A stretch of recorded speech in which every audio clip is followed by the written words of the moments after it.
And welcome in, beautiful people, to the latest edition of Kaboly and Mack. Look at that background.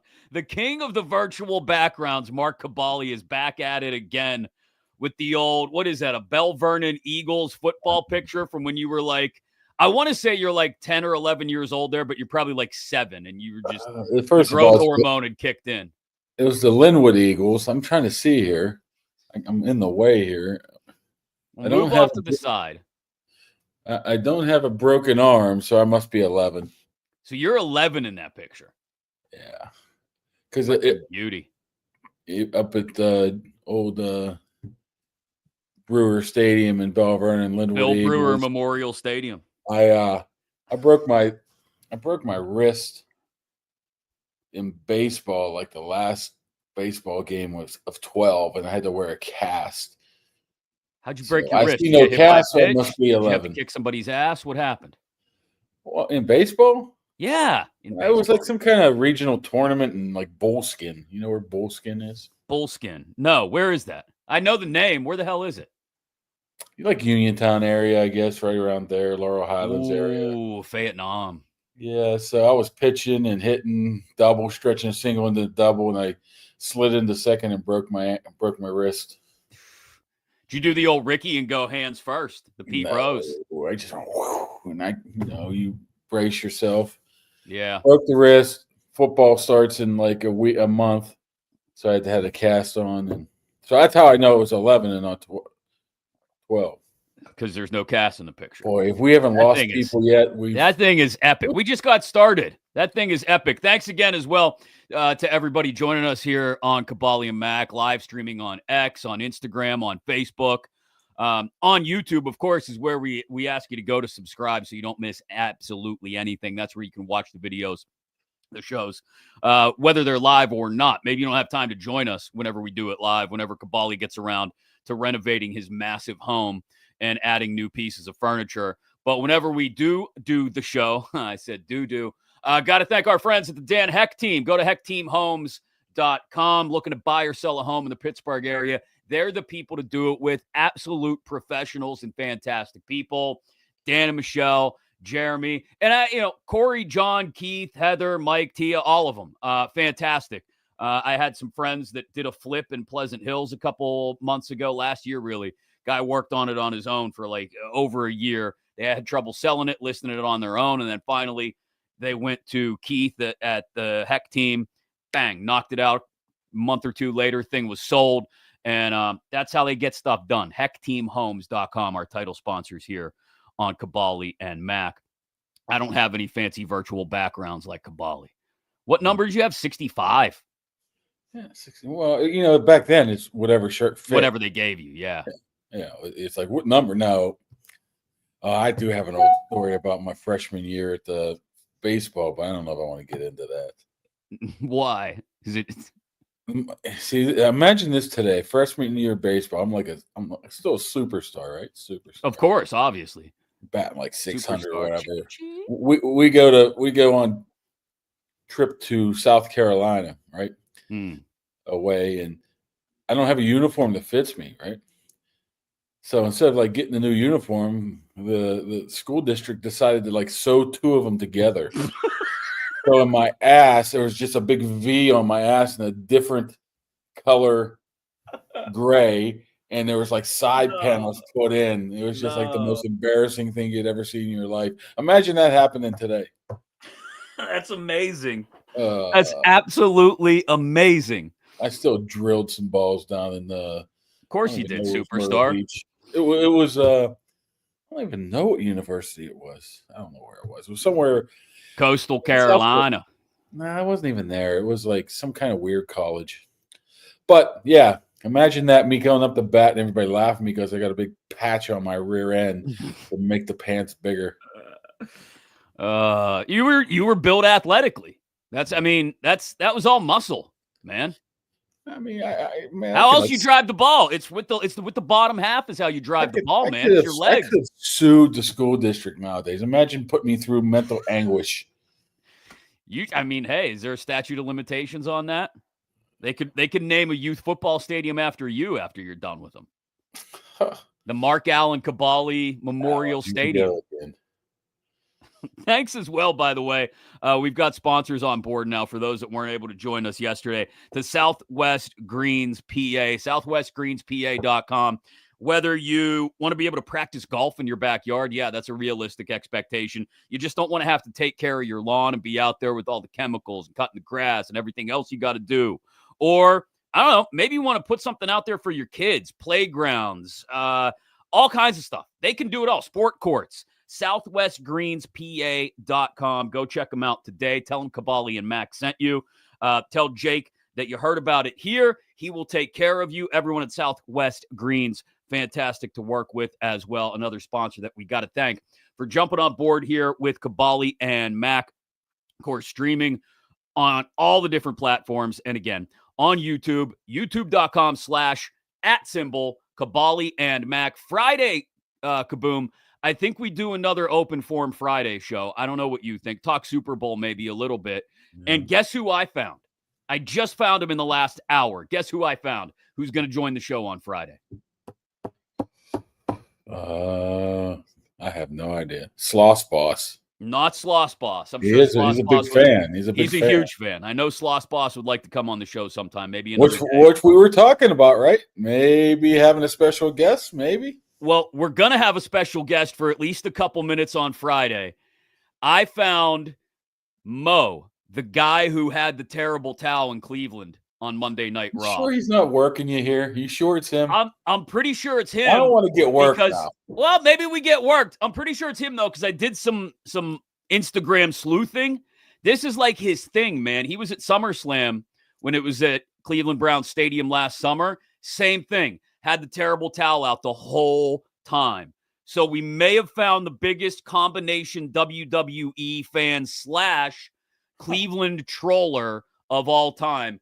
But Mo has an invitation and said he's going to be able to join us for a couple of minutes on Friday. You know, when they were in Saudi Arabia, I saw somebody have like a Steeler jersey on in the crowd. I wonder if that was him. I stand firmly. It may have been. We'll ask him. Well, I stand firmly by the fact that there is always a Steelers fan somewhere at every event. I say it. Pittsburgh, everywhere, always. Which, by the way. But they stink in that. They stink? Who stink? The Steelers stinking at. They stinking at. Let's talk about them. Let's talk about the offense stinking. Good. Let's not talk about my furniture. Well, hold on. I want to get to that because that sounds like it's a good story. So you reported this like a month ago, right?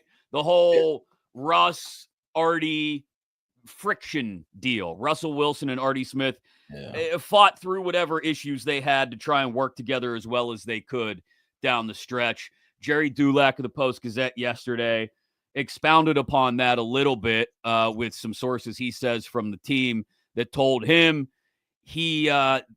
Arthur Smith basically told Russ not to change things at the line, that he wasn't permitted to change things at the line down the stretch when they had their worst 5-week stretch of offense since Chuck Noll's first year. Does this line up with what, I mean, obviously it sounds like it lines up with what you were told a month ago, but it sounds worse now that more people are talking about it. Yeah, I mean, give Jerry credit. He was able to flush it out more than I have. I mean, we can peel the curtains back a little bit here, and there's sometimes stuff that you can't write because you'll expose the source. The old journalism 101 type of thing. I mean, you have to it with multiple sources. Yeah, you have to be pretty sure of what you're doing before you accuse somebody of doing something, right? So unlike today's internet sleuths, you just throw it on there and say, oh, well, my bad, or whatever. So, I mean, yeah, there's been some talk about that, and I've heard some different things, and I even probably played it down a little bit more than I probably should have. I heard it was not very good in the last month of the season. I don't know. Once again, I don't want to say the words that were told me because I'm not going to sit there and put words in other people's mouths. But it wasn't the best of relationships down at the end, and then it lines up with that's the case there. And I guess moving forward, you have to say if he's coming off his best game of his Steelers career, Second best game of his entire career. And the guy's a borderline Hall of Famer. He's won a Super Bowl before. He's been to a couple. Who's telling him this? I mean, I've talked to Arthur Smith a bunch of times, nicest guy in the world. He does not come across as a guy that's demanding and my way or the highway, the Matt Canada era, the even to point Todd Haley, do it my way. If me, and this total speculation here, I would say that Tomlin's in Arthur Smith's ear and say, stick with the plan, just like, what was the movie? Johnny Moxon, we're a running team. Varsity Blues, yeah. Stick with the plan, smacking him on the head with the whistle. That needle touches his knee, you find yourself another goddamn quarterback. You're the dumbest smart kid I've ever met. I wonder if Artie said that to him. When he whips that whistle off his helmet, man, I have PTSD from middle school and high school football. Keep laughing, shithead. So that whole movie is so quotable. I give it a 10. A 10. Okay, what comes after that? 10, hey, what? That's when the teacher is the stripper. What's her name? A 10, a blank 10. Oh, an F10. Yeah. So okay. I think he's sticking with the plan. I think the plan was to run the ball, don't turn the ball over, let the defense win you games. And we know who that comes from. Okay. There's a lot of layers to peel back here then that I got to go through. First is when I read the story from Jerry, it screams to me, and he said he's got multiple sources, right? So it's not just this one person, but it screams to me that that sounds like a Russ leak to me. That sounds like Russ or somebody around Russ telling Jerry, hey, this is what was happening, right? I'm not saying that's what it is because I'm not Johnny Journo like you and Jerry and everybody else who's at the facility every day. But that's what it sounds like to me. That's the first layer of this onion that needs to be peeled back, is that who's telling Jerry that Russ was being told that a future borderline Hall of Fame Super Bowl winning quarterback who'd just come off the second best game of his career is being told not to make changes at the line? I don't know. Russ is so straight line. I find it hard to believe it comes from him. Honestly, there could be multiple, sources, as in this guy into this guy into this guy type of situation. And I mean, I'm not going to sit here and say how you present sources, but I know a lot of people have one source and put sources to make it sound to protect the person behind them, saying, "Oh, it's just not." Well, I know it's this person now, so that's the way sometimes that is. I don't know how he goes about it, but I know some people do the source says things just to protect the guy they have. It's probably a little bit lower level than that. I mean, I don't think it's anybody like Arthur. I don't think it's anybody like Russell. It's probably somebody, maybe a player, maybe an assistant. But I don't think it's coming from Russell. If I was just guessing, I don't think it would come from him. Okay, secondary theory then from SFI on X, who says, I think it means it's coming from the ivory tower. The calls are coming from inside the house. How would he know? How would he know? How would Art know? Maybe he's been told by somebody. I don't know. It's an interesting theory. And SFI says it's a roundabout way of the Steelers telling Russ, hey, go kick rocks. The last Tomlin press conference, everybody was hammering about this, and that. Then I come in, Johnny come lately, and ask him about Russell and Arthur's relationship. Right. Everybody looked at me like, what's this dope asking about this for? I wanted to see the reaction if he knew anything about it at that time. So once again, peeling back the layers here of why I asked this question, because I wanted to see if you could read anything into him. So I don't know. I don't know if it would get to that point of Art telling Mike, Arthur telling Mike, taking Art. I don't know. Maybe it's somebody as simple as a janitor that walked in there. I have no idea. Bullshit. It's not a janitor. There's so much behind the back politics happening right now around the quarterback situation, because I imagine that there are plenty of people in the facility at 3400 South Water Street who feel like, well, I mean, if we could just run it back with Russ again, like we did for those, 6-7 weeks in the middle of the season, we got a chance. And then there are more realistic people who are understanding, no, that was fun while it lasted, but that's not a prescription for going deep into the playoffs and really contending in the end. So there's just competing influences behind the scenes here. You just better be careful if you want to push Russ away, right? Okay, maybe he's not your number one choice, but if Justin Fields decides to go to the Saints or the Jets, that's who your number one choice would be. So I don't want to alienate him, right? Well, this is why and I understand what you're saying. Russ has been very straight up with everybody since he got to Pittsburgh, as far as we know, and you're covering it every single day, so you would know better than me. But this screams of, again, to me, looking at it from the outside, oh, yeah, you know what? I didn't play the best down the stretch. Maybe even Pete's out in Vegas now. I got my options open to me. I want to make sure I can still go get paid if I go somewhere else. Let's put a story out there that everybody understands what I was working against, in so much as I was in an Arthur Smith offense and wasn't really allowed to do too much. I mean, it's possible, but everything I've learned from Russell Wilson, I just find it hard to believe. I mean, most of the time I go in the locker room, I just people watch and see how they interact and see how they talk to people and deal. I mean, that's where you gain a lot of your knowledge at. Yeah. Just seeing how people interact with each other, see what they say, see how they, the facial expressions and that, and maybe the side conversations. And you don't see that very often. The only time I ever saw Russell not being Russell was what game was that? The Colts game? Maybe? It was one of the games where he came in. Maybe it was the Denver game. He just didn't seem like he was happy. He wanted to play, and he was being held out.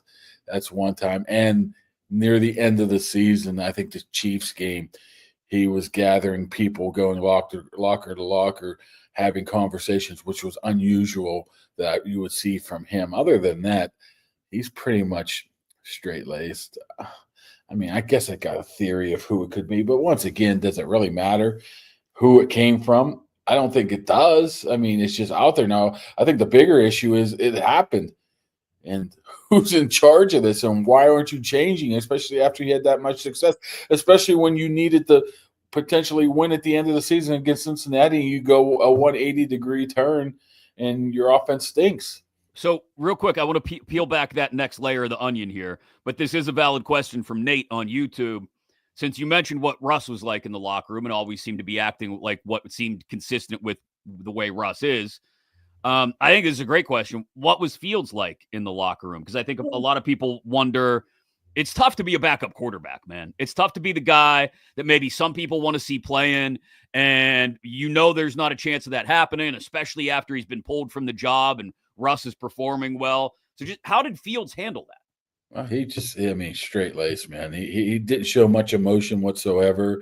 I mean, I'm not saying I'm not being critical of him, but yeah, he was a guy that just, went about his business all the time. I mean, he obviously talked to people, but he wasn't going to, raise his voice or be loud or, jumping around like some of those guys do, playing cards and, on with each other. He went to his locker, did his job, kept quiet, but I think it was just more of a personality trait more than anything else. Even during those first 6 games, he was pretty even-keeled. It seemed like everybody liked him. I mean, I don't think there was any issue with him being in there. I think the issue with him was obviously, some of the guys were like, at least early in the season, can this guy be the guy? Then after the first 6 games, they're like, okay, maybe he's not as bad as what we saw in Chicago. Yeah. So, okay, let's respect. You know how it is. Once you're in a locker room with somebody or even in a business setting with somebody and they show that you're skeptical of them until you show them, then it's like, oh, okay, man, come join our crowd. That's what it almost seemed like to me. Yeah, no, and I appreciate that sort of low-key, head-down, go-to-work style of, hey, I'm just going to do what I got to do to try and do my job to the best of my abilities. And if I'm a quarterback, that should help everybody else play well, should help the offense perform as well. I don't think I necessarily look at it like Alexis said on YouTube. Pickens said Fields wasn't vocal. Well, we all know George can be pretty vocal. So by comparison's sake, I don't think that's necessarily a knock on Justin Fields. Okay, to the point you just made. Arthur Smith not wanting to make adjustments down the stretch, or Mike Tomlin telling Arthur Smith not to make adjustments down the stretch. It's one, if not both of those things. I don't understand how you can leave that Cincinnati game, the first Cincinnati game, looking at what that offense did. I get it. It was against the Bengals defense, and the Bengals defense was atrocious at times this year. But I don't know how you can leave Cincinnati that day and not feel like, and I remember all of us talking about it. Fans, everybody who covers the team were like, holy hell, they've figured something out with this offense. Again, we understand it's Cincy and their secondary stinks and it is a mess, the whole defense, but they just hung 40 on the Bengals.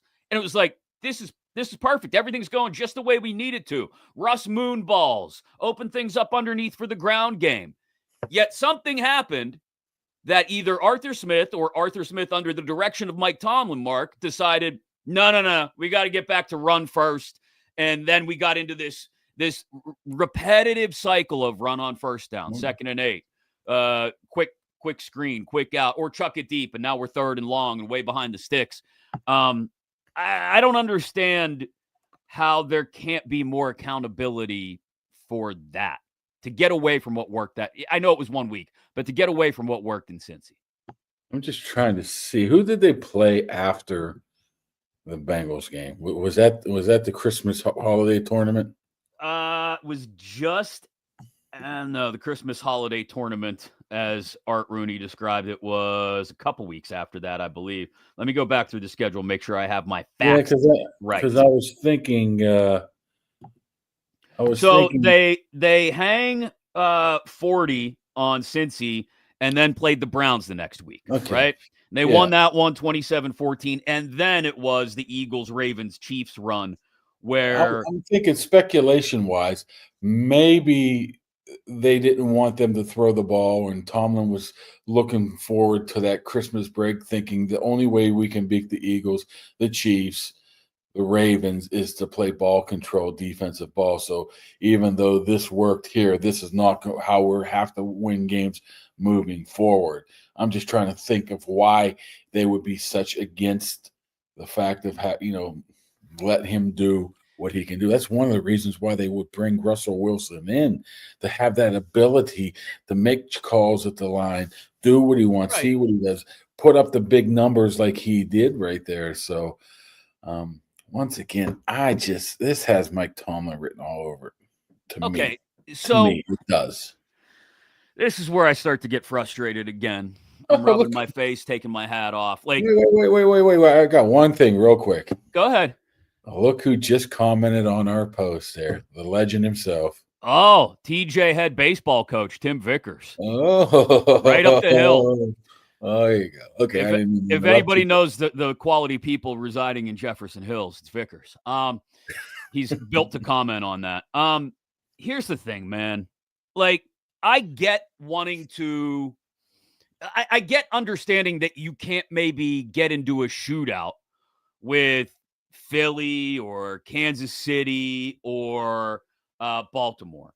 But when you see it succeed, again, against the Bengals, I'll grant you that. But when you see it succeed to that extent, and then you beat the Browns the following week as well, I just don't understand. There is this disconnect between what the rest of the league, and we've talked about this, what the rest of the game, forget just the NFL, the rest of the game is doing, and the way Mike Tomlin wants to try and win football games. And it doesn't add up. The calculus is not coming together. I don't know if he needs a year or two off to back away from things and honestly assess that as much money as they've spent on defense, as good as they may be on that side of the ball at times, that you have to be able to score more than 17 points to win a freaking NFL game. I'm getting all fired up now. I'm sorry. I know. You get so fired up. I think we're like... Because it doesn't add up, Kaboom. Do you know what I mean? Like, if they didn't have the track record of going 6-1 with Russ at quarterback and playing the way Russ was playing, especially the Cincy game, where they were trying things deep early, trying to stretch the defense and open things underneath for the run game and for the tight ends and, underneath routes. If that had not worked, I'd be like, hey, I totally understand getting back to old school ball basics and just trying to suck the air out of the football, all that. I'd be like, okay, I get it. You're doing what you got to do. But they'd seen it work for 6 freaking weeks. But after that game, I do recall Tomlin said that he wanted to go after the inside linebackers if they didn't think that they were able to. I don't know, maybe not Tomlin said that. Somebody said that the weak spot of that Bengals team was the underneath stuff, and that's why they went to it so early. I mean, I think Najee had 4 catches in the first quarter. So you would think that was planned out. It's just the whole thing is just strange to me, and it's hard. You wish you knew back then what you know right today, right? Yeah, and again, you knew something was different, but you just didn't know to what extent something was different. So this is where I'll come back again and grant them just the tiniest bit of grace and understanding and say, hey, I get it. I look at the inside linebackers for Philly and Kansas City and Baltimore, and I recognize that they're a damn sight better than the ones in Cincinnati too, and that you may not be able to get away with that same stuff, okay? Totally get it. But you had done it against other defenses where, again, attempting to stretch the field early a couple times with Pickens deep, or maybe, I don't know, actually utilizing Mike Williams, who you traded a draft pick for, and then he just rotted on the sidelines. Doing that early had worked, and yet they didn't go back to that. And that's the perfect way to loosen up a secondary that's playing well, like Philly's had to that point, like Baltimore's had started to do in the second half of the season. Get what's his name, the safety from Notre Dame, running all over the place, Hamilton, since he'd been moved to free safety. Attack those inside linebackers, attack Bolton in Kansas City, and get those guys to back off the line of scrimmage, and then you run the ball downhill the way it had been working earlier in the year. It just shows, and this is something I got out of Hard Knocks as well, and I've gotten from Mike Tomlin over the years. You tell me if I'm wrong, because, again, you're around the facility a million times more than I am and a lot more than anybody else.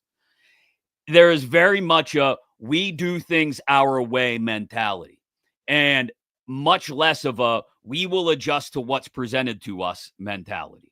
And that's what we got down the last 5 weeks of the season. It felt like we're going to do things our way, and this reinforces it.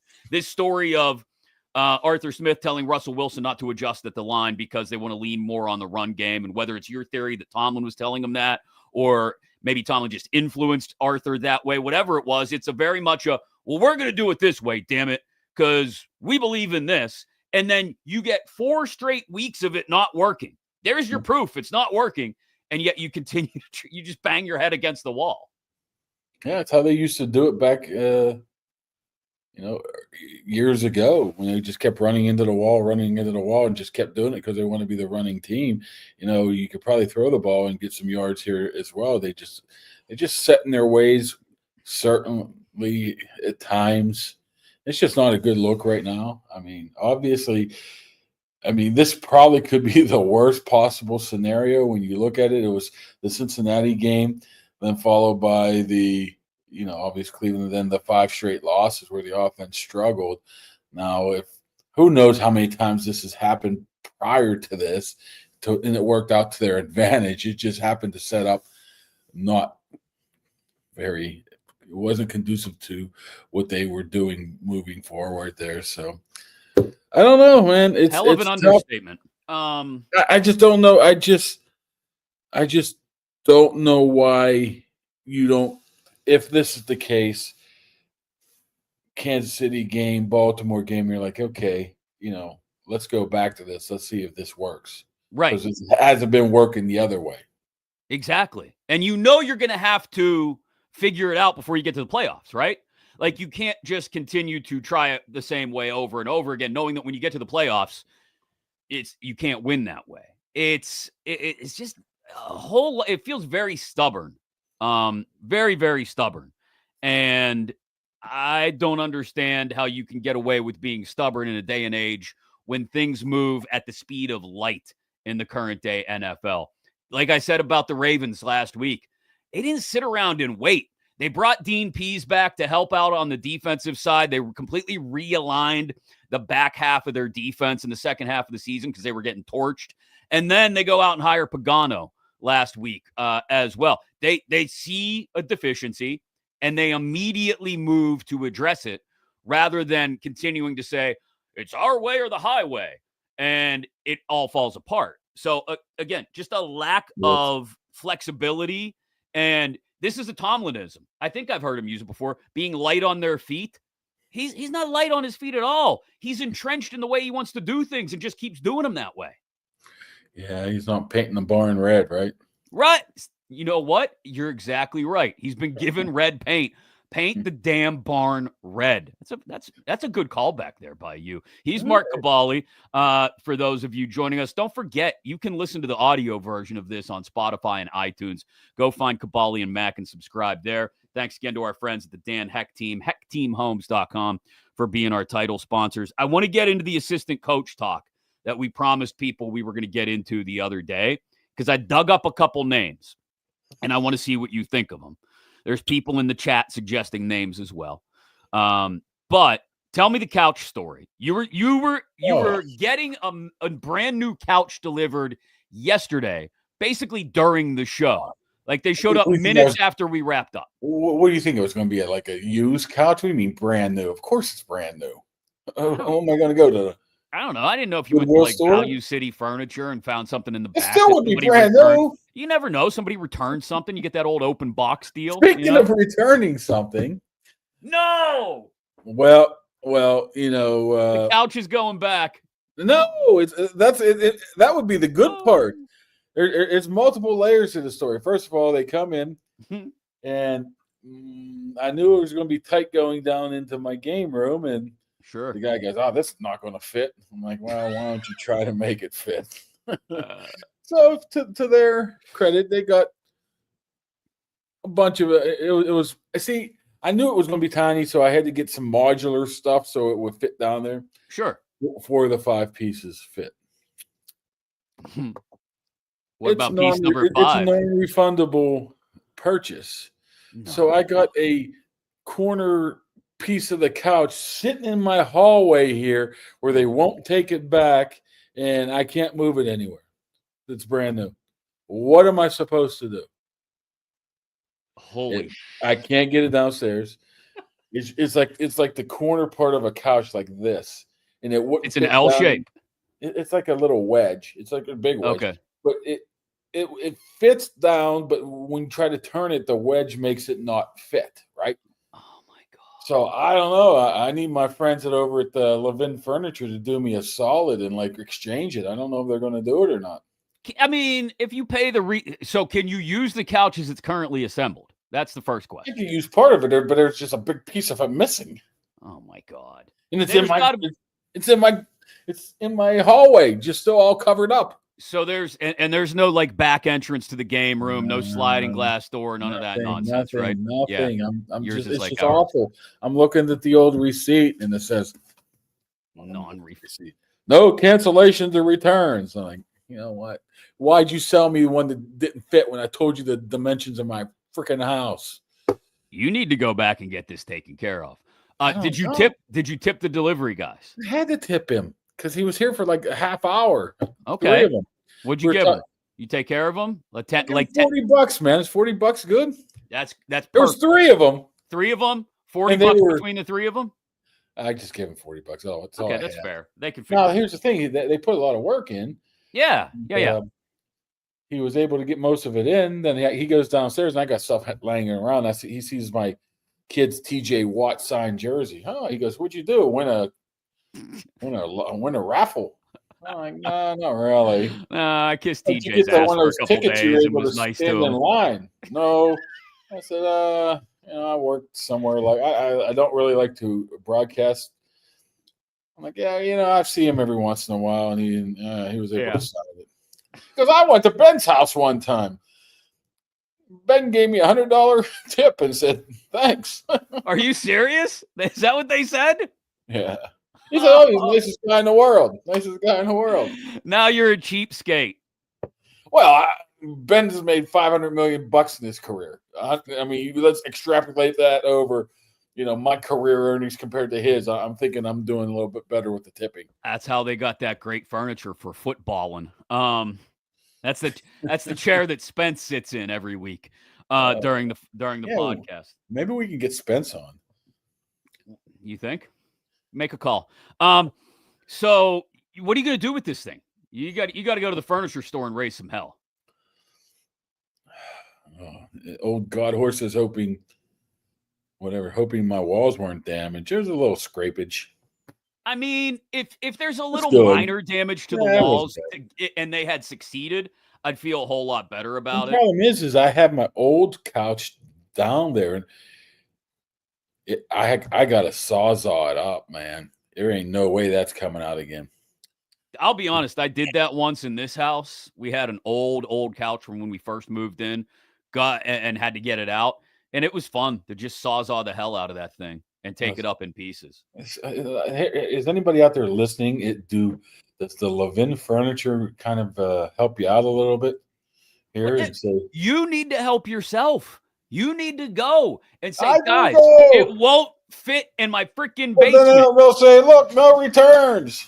And you say, I can't use it. It's just sitting there. I mean, at the very least, like pay a restocking fee or some crap like that, right? You know what they said? They sent me the guy sent me a text saying, yeah, the piece that fits will cost you X amount of dollars. Oh, thanks. Now what am I going to do with this one? Exchange it then. Pay a little restock. It's just in addition to. No, there's no in addition. This guy tells me. Look, I can only do so much for you. This is like the salt for the driveway all over again. I went and got you a bag of salt, and then you didn't even want me to bring it over. I can only hold your hand so much. Well, the guy texted the wife. It doesn't text me. Then I text him back, or I think I emailed him back because whatever email I text was just the number of the place. He never responds to me. You gotta be more assertive, Kaboom. I'm assertive. I just don't want to go down there and fight with people. You have to. You got to make them uncomfortable. Otherwise, they're not going to fix things for you. I'm telling you. I'll be like, you know me, damn it. Thanks again to Tony and everybody at Impact HVAC as well for jumping on board the Kaboly Mack show. We appreciate their support as well. Check them out on Facebook.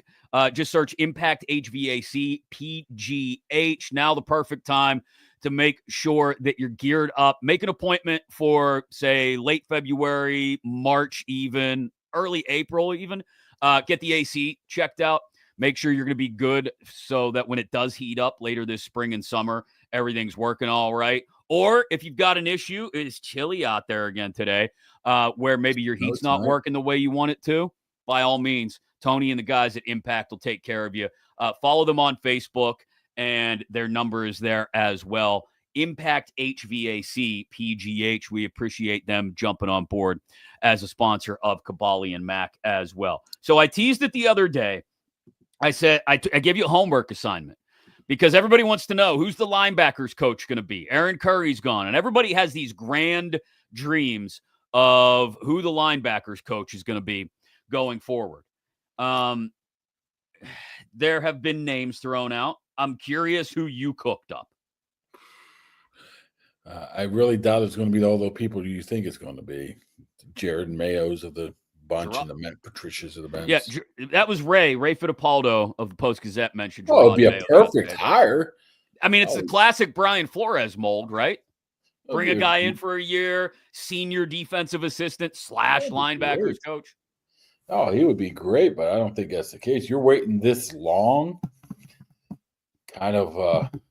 So that's the thing. Like, I keep seeing names of people getting interviews in other places. Like, who's the guy? Here's the problem. You ready? You ready for this? I'm ready. Give it to me. There's one team that still doesn't have a coach, right? Right. New Orleans. They're going to hire probably, Kellen Moore? Kellen Moore. They got to wait for the Super Bowl to be over. So a lot of these coaches are saying, maybe I'll just wait and see if I can hop on there. So I'm not going to make any these higher-end coaches. Okay. Now, if they go with somebody else, maybe that's why the Steelers are waiting. But I don't know. I do see guys getting interviews in other places, though. Like there's the senior defensive assistant from the Lions. I got to look his name up here. Make sure I have it right. Getting an interview with Jacksonville. Liam Cohen might hire him to be the defensive coordinator there. Duval. We still the cringiest thing. His name is one that came up and is worth talking about. Aubrey Pleasant. There you go. I couldn't remember his name. He's one that has worked with the Rams, so he's got a relationship with Cohen already. He's worked with the Lions. He comes from quality defenses working with quality players. Like there's a guy, I understand he's on that trajectory of maybe he's going to be a head coach someday, or maybe his next step is getting head coach interviews. Well, then this is the perfect next step. Come work for Mike Tomlin, who everybody still holds in wildly high regard. Work with this defense and some premier players like TJ Watt, Minkah Fitzpatrick, Cam Hayward, and prove your mettle here, fixing a defense that cratered in the bottom third, in the final third of the season, and go on to your interviews next year after you've had this, a senior defensive assistant season, maybe. Or Terrell Austin's in the final year of his deal. This could be a nice little transition. You go in there and maybe things don't work out for TA and they move on from him, and all of a sudden you got a DC in waiting right there for you, right? Same exact. So it should be attractive enough, right? Yes, same exact play they ran when they brought Canada in to replace Feet. Yeah. And Terrell Austin, they brought him and threw him as like safeties coach or whatever they called him at the time. And we know darn well what he was. He was just Butler's DC in waiting. Yeah. Yeah. So, I mean, you would think that would attract some people thinking, okay, maybe I'm not going to be, even the higher end position coaches that, guys that want to get back into coordinating. This should be a job where you're like, okay, I have an opportunity to advance quite quickly here. If I go in there and be the linebackers coach, I'm just throw the Mayo out there. Maybe it's going to take him some time to get back onto the scene of a head coach. Why not? But Steelers do not come out and tell us they're interviewing people or anything. Some organizations do. We've completed interviews with so-and-so. Most of those are due with coordinators, I think. But so Nate asking on YouTube if they've even started the interview process at all yet. We have no idea of knowing anything. Okay. I don't even think we're allowed to be in the facility even. You can sit in the parking lot, right? Sit outside the gate and watch who pulls up. I guess we are allowed to go down and sit in the media room, which is about 300 yards removed from the facility. So I'm sure. Oh, yeah. Take a lawn chair and sit outside there and watch who walks in the building, right? No, not even. We probably get yelled at. The room with no windows, right, secluded from everything else. It's hard to accidentally run into people. I used to do that all the time back in the day. When he hired Haley, I would just go and sit in the media room, pretend like I'm working, and just like, I need a drink of water. Well, that was perfect because it was right down the hall from the coach's offices. And I ran into Ben one time. Hey, Ben. Hey. I said, you talked to Haley yet? Nope. I just tweeted out, Haley, Ben said he has not talked to Haley yet. Blew off. That was, not to go all old man story time, but when the media workroom was directly upstairs from the main entrance. It's the offensive line coach room now. Yeah. When it was up there, you had incredible access, like you said. Yeah. You would walk down the hall to use the bathroom or to go downstairs to get something to eat. And you would see back in the day when Mr. Rooney was still around a good bit, you would see him just walking around. He'd say hi and talk to you, ask how you were doing, all this kind of stuff. And now, like you said, It's so detached. They don't even want people in the locker room, which, Well, that was just speaking of that, you remember the old we don't want you talking to players in the locker room. Every single player just scoffed at that. Not one person in the league made you go outside and talk to them. They're like, we're not doing this stupid stuff. And that's the way it was. It's just dumb. I mean, get me off on a tangent here, but the NFLPA is fighting for reporters not to be in the locker room, and the players are like, this is stupid. No, I'm sitting right here. Yeah, because they don't want to have to get up and walk outside to do an interview. Okay, so you do you have any names whatsoever other than the Gerard Mayo avenue that would, because Mayo, I think you make a good point. Maybe he's sitting around waiting to see how things shake out with other teams and who gets hired where. And then maybe he comes back around and Tomlin says, hey, you could be DC and New Orleans, but I'll bring you in here as like a special assistant and maybe you got a job in a year. Is that, I mean, other than that, what else are we looking at? Typical nameless gray faces the Steelers bring in as probably somebody he saw or knows or talked to at the Senior Bowl. It tends to happen. He goes shopping there from time to time from players there. I know somebody just mentioned Bobby Slowick. He seems like a guy that's waiting to get that OC job in New Orleans if Kellen Moore gets the job, right? Doesn't he just seem like, okay, I'm waiting here? Like, I know the Texans had their issues this year. They did, but their offensive line played like crap. They dealt with a bunch of injuries at receiver, especially. And it was Stroud's second year. So he took a little half step back. I think that was to be expected, to be honest. Well, half the receivers got hurt too. That's what I'm saying. There was a million things going on. So, like, I think Slowick is a perfect example of a guy who probably got dismissed a little too early, had to bite the bullet for the offense struggling at times this year, who has worked with a young quarterback who maybe didn't have the best, in Fields' case, didn't have the best offensive assistants around him early in his career. Yeah. I mean, they're not going to do it. I can just about guarantee they're not going to do it. But they need to seriously consider, and this is what I mean when I talk about being aggressive and addressing problems early on. Go get Slowick, bring him in as like an offensive assistant of some sort. I don't care what label you want to put on it, and I don't care how threatened Artie is by it, Arthur Smith. Bring him in and let him work with Fields.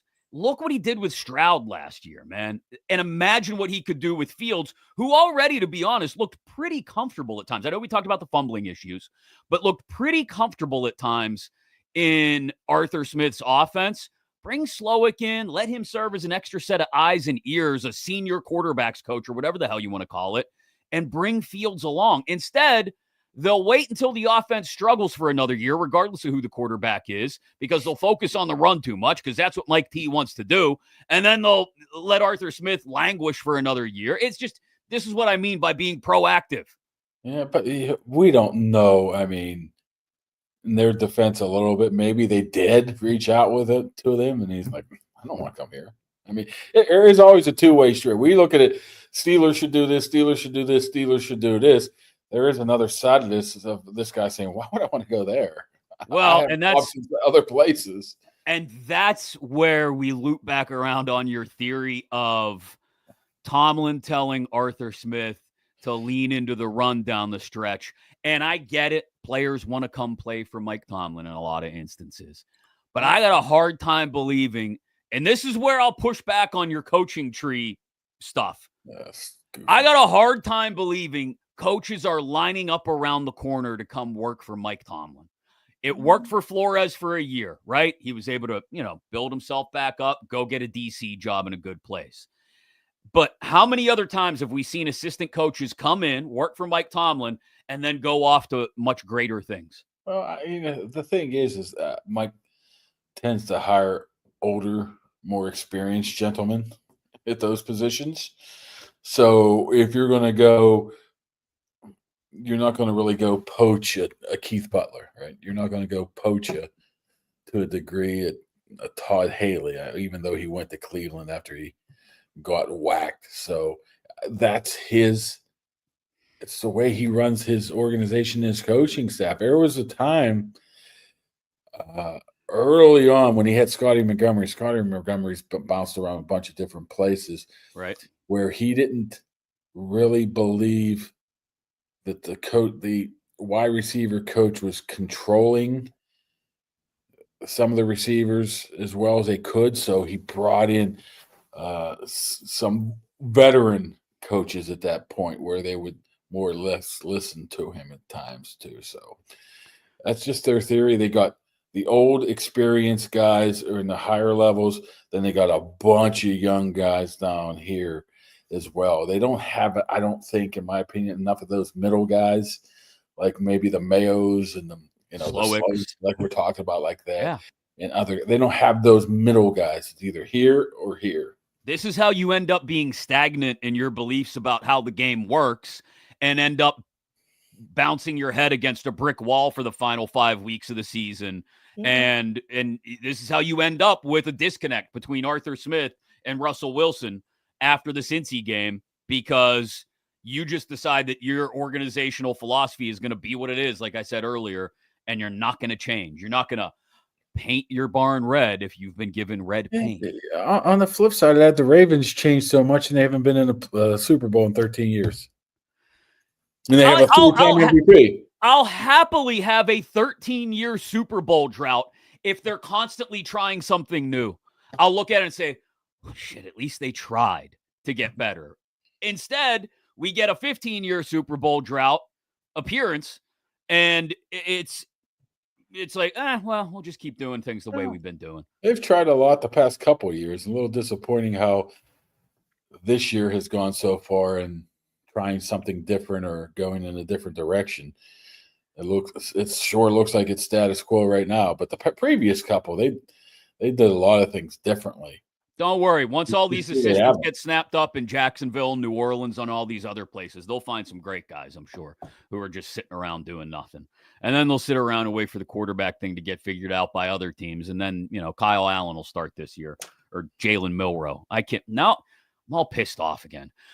I got to take a deep breath. Woosah. And just relax. Woosah? What Woosah. Bad Boys 2. Woosah. Am I supposed to watch that movie too? How have you not seen The Godfather or Goodfellas? Can we start what there? What does this have to do with Musa? Woosah. Woosah. You rub your earlobes and say, I am not rubbing my earlobes. Is that a spot for you?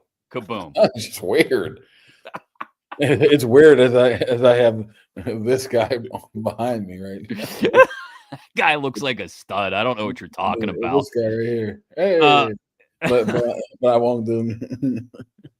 Somebody who's calling themselves Mark Malone on you can tell he's our age. He used the word dill hole. Dill hole. Get rid of both dill hole QBs. Draft Tyler, I think he means Tyler Shuck from Louisville, and Will Howard in the middle rounds. Yeah, that'll fix everything. I'm sorry. That sounds like drafting Mark Malone to replace Terry Bradshaw. No thanks. I'm good. Dill hole. I haven't used the word dill hole in a while. Dill hole. I mean, that's definitely a 90s term, right? That may be another Kaboly Mack t-shirt design, which, by the way, was that legit? Yes, you can get them. I tweeted the link out last night. You can get Kaboly Mack t-shirts now. One that says dry, wet, dry for your dude wipes process. And one that says Pittsburgh everywhere, always, in honor of people like Mo, the terrible towel guy at Raw in Cleveland, who will join us on Friday, which will be an open forum Friday show. Huh. Yeah. People can buy t-shirts now. I mean, do I get a discount? I don't think so. That was a really, really good. That was the nicest possible way I could say no. That's a really good design you put out there. You didn't like it? I was like, what? Dry, wet, dry. I know, but it was like boring. What else do you want? A picture of somebody wiping their ass? There it is. Yeah. It's about the slogan. It's about why'd you go with the blue in the middle? Because it's wet. Dry, wet, dry. Wet is blue? I mean, I always thought water was clear, not blue. Yeah, but it's associated with the color blue, Mark. Okay. You can't do clear on a T-shirt. Is this sort of like for the brand? Dry, wet, dry. Yeah. Let's get Pat to put them up on his website. Now, if somebody actually buys one of those, they need their heads. They do not need their heads examined. Yes, they need applauded and celebrated like every other great yinzer who you're not behind. Absolutely nobody even looked at it. 800 people. Hey, it's out there. I'll tweet it again. I don't care. I'll just retweet your tweet right now. There you go. Bang. So Friday, again, an open forum Friday show. You're welcome to get your questions in. I saw you've got a mailbag up on your account right now as well that you'll be doing for. I'm actually halfway done with it, but I haven't finished it yet. They get kind of redundant. They do. So I'll ask this one. Get rid of Tomlin, blah, blah, blah, blah. I'll ask this one from Justin on YouTube before we wrap this edition of the show up and move on to Open Forum Friday in a few days. Do you think Field signing before free agency starts is a strong possibility? No. No way in hell? I wouldn't say no way. 0 to 10, 0 being no way in hell, 10 being there's a good chance. 1. Yikes.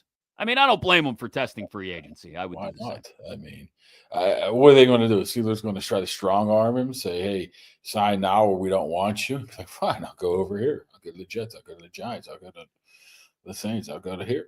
I mean, maybe make a little bit of a sweeter offer than you think he's going to get on the open market. Then you're going to sit here and I complain. know you're bidding against yourself, and then we're going to bust their balls for that. I'll be honest. You can't sit around and wait. Otherwise, again, you're not going to have a quarterback. Unless he loves it here and he's guaranteed. But I don't know how you feel guaranteed with everything. You came here because you told your quarterback that last year in Kenny Pickett that he was your number one. Then a week later, you signed Russell Wilson. So how much trust can be with that position? I mean, Kenny Pickett is one thing. You know what I mean? Yeah, they told him, Kenny, we have full trust in Kenny. A week later, here comes Russell. Yeah, Kenny qualifies as a dill hole. Okay, we're going to go with that. Well, and that's because your Penn State thing. You got to let that go. It has nothing to do with Penn State or Pitt. Kenny was. Isn't this about the time of the year you Penn Staters just start talking about wrestling? Like, boy, Kel Sanderson, unbelievable program. I mean, they are pretty good.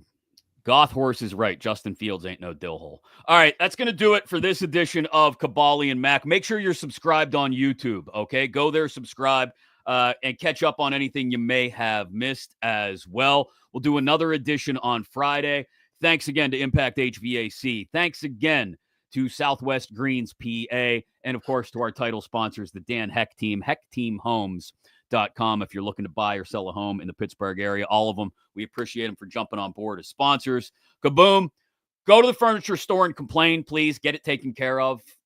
Oh, you know what? Speaking of that, they're coming to fix my fireplace here in a little bit. That should be nice. Okay, after that's done, go to the furniture store and get things taken care of. House about a couple of weeks ago, and it smelled like natural gas. That's no good. They'll fix it up for you. They'll fix it up for you. Lucky I didn't rip one. Dry, wet, dry. He's Mark Kaboly. I'm Chris Mack. This has been Kaboly.